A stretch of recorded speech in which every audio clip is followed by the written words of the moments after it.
Our text today is from chapter 20 of the book of Kings. And Ahab answered and said unto him, Let not him that girdeth on his armor boast as he that taketh it off.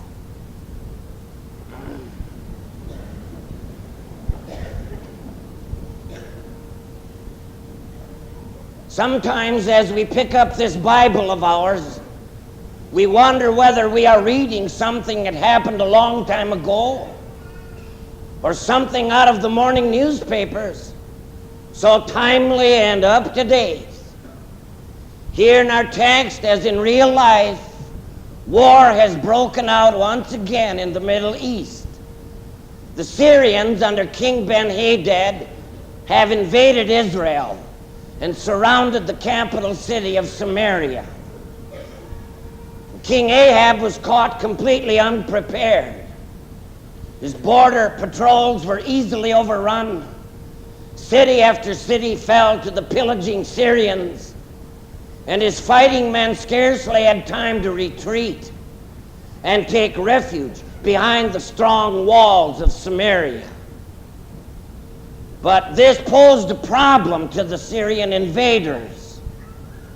Ben-Hadad had hoped to squash the power of Ahab with a single blow, with his vastly superior numbers. He brought with him 32 vassal and tribal kings and their Bedouin warriors, and chariots and horses which were formidable war engines on those ancient fields of battle. And such a massive land force could easily have killed off any small, hastily gathered army that Ahab could have put in the field. But now Ben-Hadad has a decision to make, whether to lay systematic siege to the city and try to starve the people out, which is a slow process and a long drawn-out of affair, was the last thing in the world the Syrians wanted in the heat of the Arabian summer, and with so many semi-savage warriors encamped together.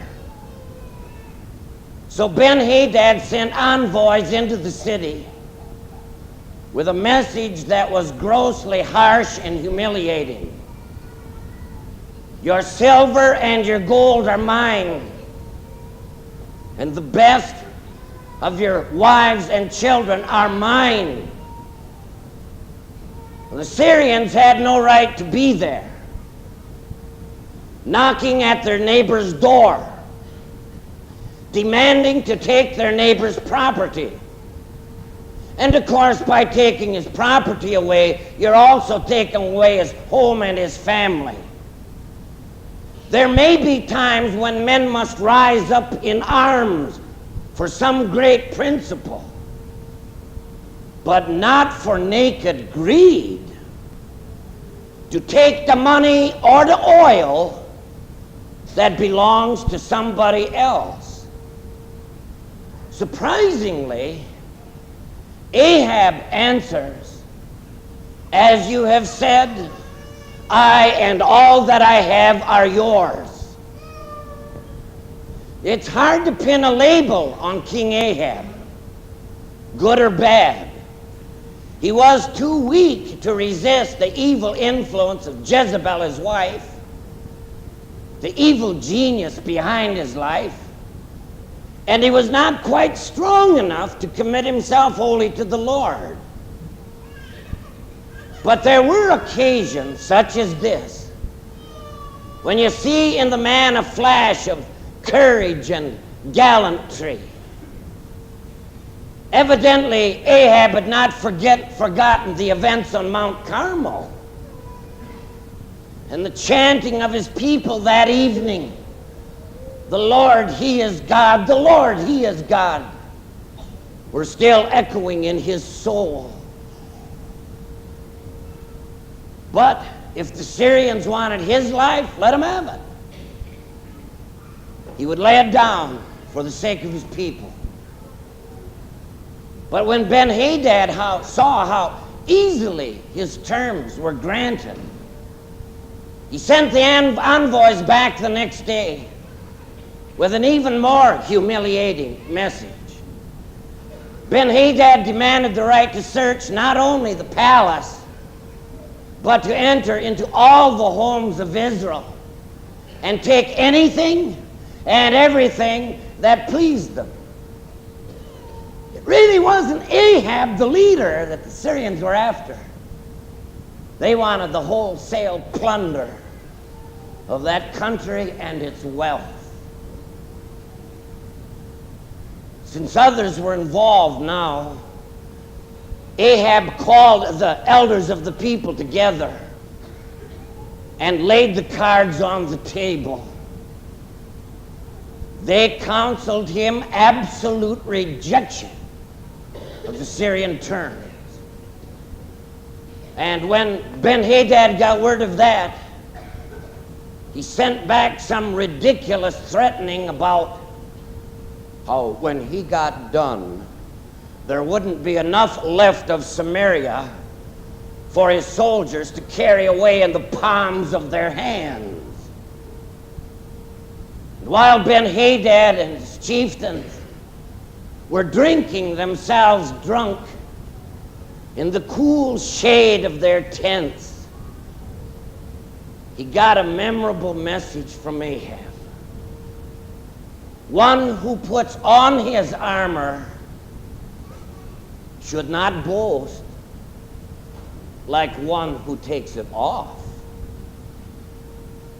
Immediately the Syrians massed for an assault on the city, bringing up the heavy siege engines and gathering their troops under the bleary-eyed officers to wage a campaign in this part of the world in the summertime, in the burning sand and under the blazing sun, is a test for any disciplined soldier. And the Syrians, with their vast numbers, were far from disciplined and organized. They hadn't fought a real battle yet. They had marched through the land largely unresisted. Everything had come easily to them. And now they see coming out of the city a handful of 200-some soldiers. They don't know what it means. Back in the city, a prophet of God had pointed to the vastly superior Syrian forces and promised to them the delivery of the Lord. He reminded them that God can save by many or by few, that with God all things are possible, that the blessing God can put into the individual life, He can bestow upon a nation as a whole. 232 young men were chosen to spearhead the attack on the Syrians.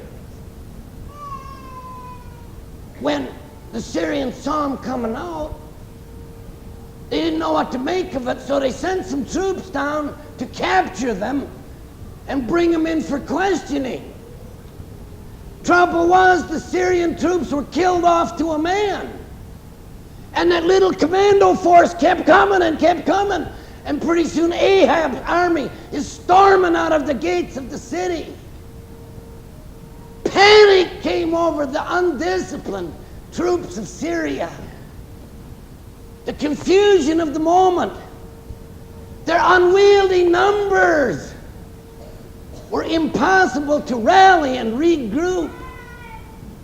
The suddenness of the attack did not give them time to harness their horses and their chariots. In the pandemonium that followed, it was every man for himself, and the Syrian hordes fled in complete disarray. Ben-Hadad barely got away on a horse without a saddle. I guess looking back on it, it was a great miracle. The few against the many. But looking back on your own life, isn't that true? You wonder, what did that provision, that protection come to me at the very moment I needed it? When at the time you didn't think much about it at all. But I would like to focus your attention on something that Ahab said. Now this is a great line. So simple, so eloquently true, that has many, many applications in life. The one who puts on his armor should not boast like the one who takes his armor off. Boastful beginnings bring bitter endings, my friends. And there is much in life that teaches us that lesson. I know that voices clamor today for you to think of number one, yourself, and extol the virtues of pride and egotism, self-aggressiveness and assertiveness. And they would have you believe that humility and meekness and self-sacrifice are out of style. The scripture tells us repeatedly, pride goeth before destruction, and a haughty spirit before a fall. And again, let not him that thinketh he standeth take heed, lest he fall. That was the lesson Goliath learned. Remember the Philistine giant going down into the valley of Elah against the shepherd boy of Bethlehem? Boasting, come here you. I will give your flesh to the birds of the air and the beasts of the field to eat.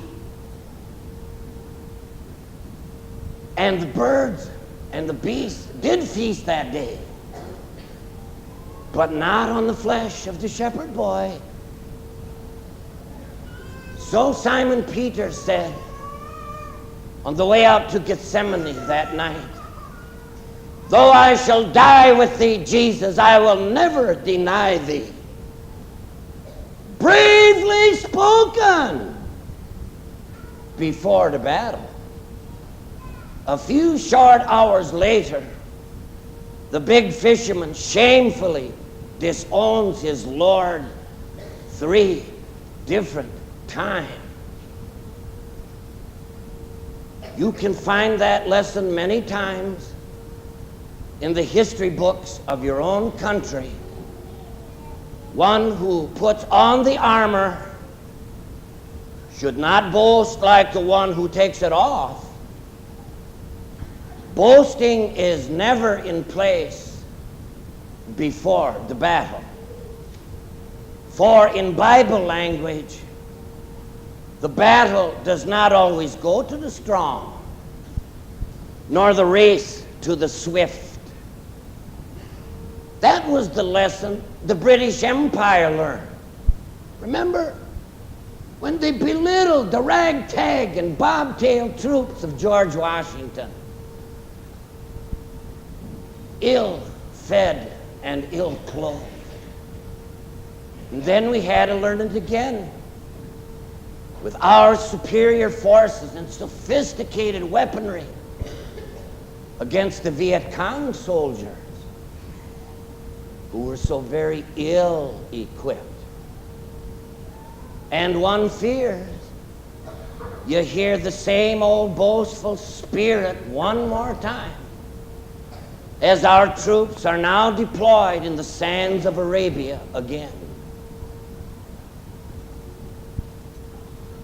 Think of our own lives, however. Can you remember your youth? how optimistic and idealistic you were, how critical we were of our elders, with a keen eye to see their faults, and a sharp tongue to tell their failures, while we're putting our shining armor on. And later on, when the time comes to take it off, it's all tarnished and stained by the same old sins, same old spiritual weaknesses. Our armor has been dented and scarred by miseries and misfortunes, sorrow and losses, heartaches and hardships. Did you ever notice how the experts talk to you on marriage counseling and child rearing and living the quality life? Intentions are not accomplishments. And boasting about the blueprints doesn't mean that's the design you're going to get. It's a different thing, actually, to have a wife or children or a job and try to make them work. I never had a wife before. I never had children before. I've never been a preacher before. I'm still learning and still struggling. I'll tell you about it at the end. When the time comes.